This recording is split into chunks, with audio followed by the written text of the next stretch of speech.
아니, 그나저나 퇴근했으면 그냥 집에 가지. 여기 바이러스 보이죠? 하나 애타게 있기에 신고도 안 하게 만들었어. Apa kabar, Bor? Sehat?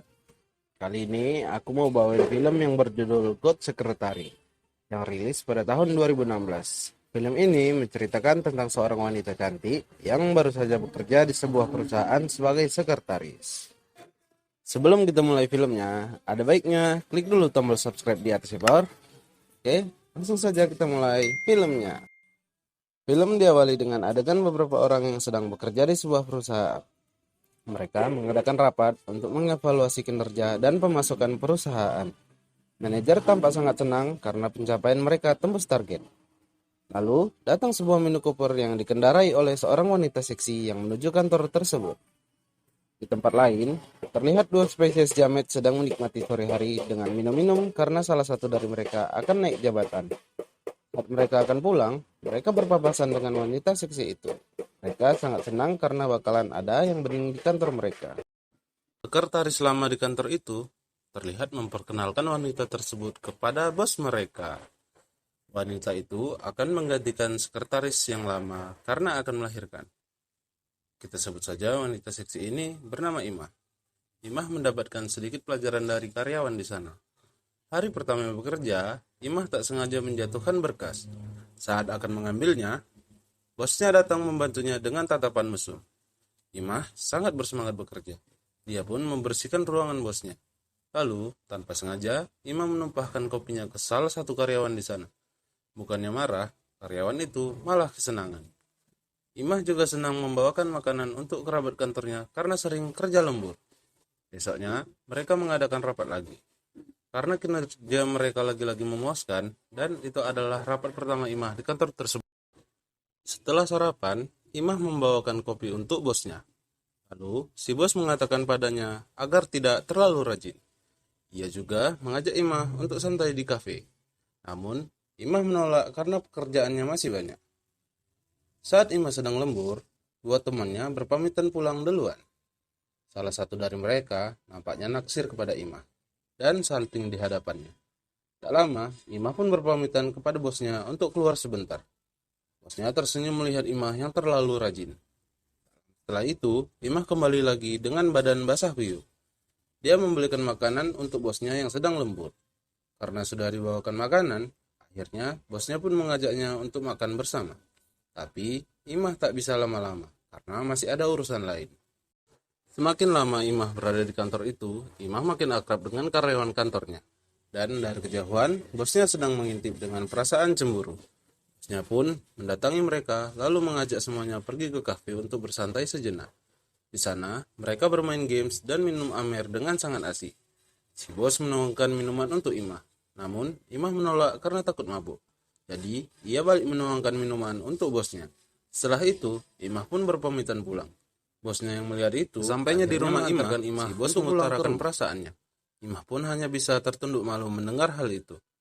Imah lalu mengajak bosnya masuk ke rumah untuk minum sebentar. Saat di dalam rumah, si bos melihat foto Imah bersama seorang lelaki. Si bos pun merasa canggung dan tidak enak karena berada di rumah wanita yang sudah berkeluarga. Si bos pun pergi, namun dia merasa tanggung karena sudah di situ. Dia pun kembali ke dalam dan langsung melakukan ritual mantap-mantap tanpa pemanasan.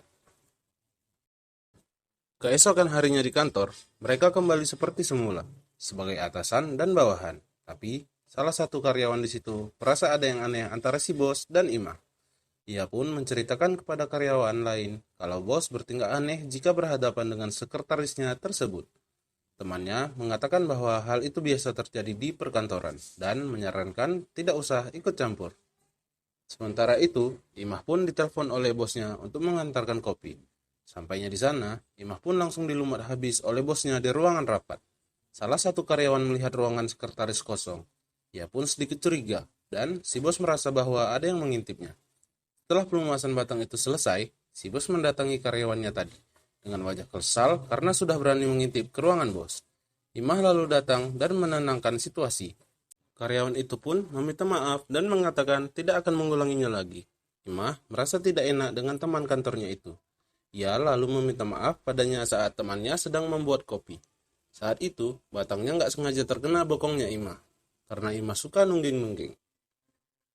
Saat jam pulang kerja, teman kantornya ini pun berpamitan kepada Imah. Namun, tak lama kemudian, ia pun kembali karena ada sesuatu yang tertinggal di kantornya. Saat itu, ia mendengarkan suara seperti seorang yang sedang indahoy. Ia mengintipnya dari jendela dan melihat Imah dan bosnya lagi main kuda-kudaan di ruangannya. Dia pun akhirnya pergi ke bar untuk menenangkan dirinya karena dia cemburu orang yang dia sukai malah enak-enak dengan bosnya sendiri. Dia menceritakan pada temannya bahwa si bos akhir-akhir ini berubah dan kurang peduli dengan anggotanya lagi. Esoknya, temannya si kampret sedang mengantarkan laporan bulanan kepada bosnya. Ia melihat bosnya sedang duduk di ruangan rapat, tapi tidak boleh mendekat. Si bos terlihat seperti orang yang sedang menahan sesak boker. Ternyata, dia lagi dikaraokein oleh Imah.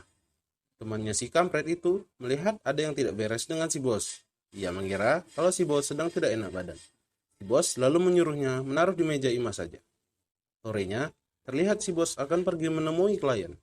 Imah yang sedang mengoperasikan mesin fotokopi, tiba-tiba didatangi si kampret dan langsung menerekamnya dari belakang. Saat lagi asik-asiknya, Imah memanggil-manggil dan ternyata si kampret lagi membayangkan dirinya bersama Imah. Karena si kampret sudah di situ, Imah meminta bantuannya untuk membuat laporan. Karena terbawa suasana, si kampret lalu mencium Imah dan bermantapan pun terjadi. Esoknya, si kampret tampak bahagia karena dia bisa dapat jatah dari Imah. Dia pun menceritakan kejadian itu pada temannya. Temannya terkejut sekaligus bahagia mendengar itu. Keesokan harinya, tiba-tiba bos mereka merencanakan untuk berinvestasi ke perusahaan lain. Tapi, ide itu mendapatkan penolakan dari temannya si kampret. Dia menolak karena hal itu bisa membuat perusahaan failit atau bahkan bangkrut. Tapi, si bos sudah merencanakan matang-matang, dan idenya itu juga mendapatkan dukungan dari Imah dan si kampret. Si bos sebenarnya kurang yakin akan tindakannya itu, karena sebenarnya itu adalah ide dari Imah, tapi dia tetap melakukannya. Si kampret dan juga temannya sebenarnya juga tidak yakin dengan ide bosnya itu. Tapi, mau gimana lagi, si bos sudah menginvestasikan uang perusahaannya. Sementara itu, si bos lagi-lagi bercocok tanam dengan Imah di rumahnya. Paginya, si bos melihat Imah tidak ada di ruangannya. Dia juga tidak melihat kopi di mejanya. Dia menanyakan perkembangan bisnisnya, tapi dia malah mendapatkan kabar buruk. Temannya kampret bilang bahwa hampir semua uang perusahaan masuk ke rekening yang dimiliki Imah. Yang artinya, Imah membawa kabur uang perusahaan. Si bos mencoba menghubungi Imah, tapi tidak ada jawaban. Dia pun akhirnya pusing dan mencoba bertemuan dengan Imah di sebuah bar. Imah akhirnya meminta maaf kepadanya karena telah melakukan hal itu. Bos tidak bisa melakukan apa-apa karena dia juga mencintainya. Imah pergi meninggalkan si bos. Si bos pun akhirnya mendatangi Imah ke rumahnya. Tapi yang keluar adalah orang lain. Dia mengatakan Imah sudah lama pergi dari rumah itu. Mereka benar-benar hancur saat itu. Terlihat dari muka kusutnya si bos. Si kampret dan temannya seperti biasa nongkrong di balkon. Mereka menyesalkan ide si bos yang terlalu gegabah. Si kampret pergi. Lalu temannya menelpon seseorang. Dia tampak tersenyum dan senang. Ternyata temannya kampret ini bersekongkol dengan Imah untuk menguras uang perusahaan. Mereka sukses besar. Lalu mereka bersiap untuk buruan baru lagi dan film pun berakhir.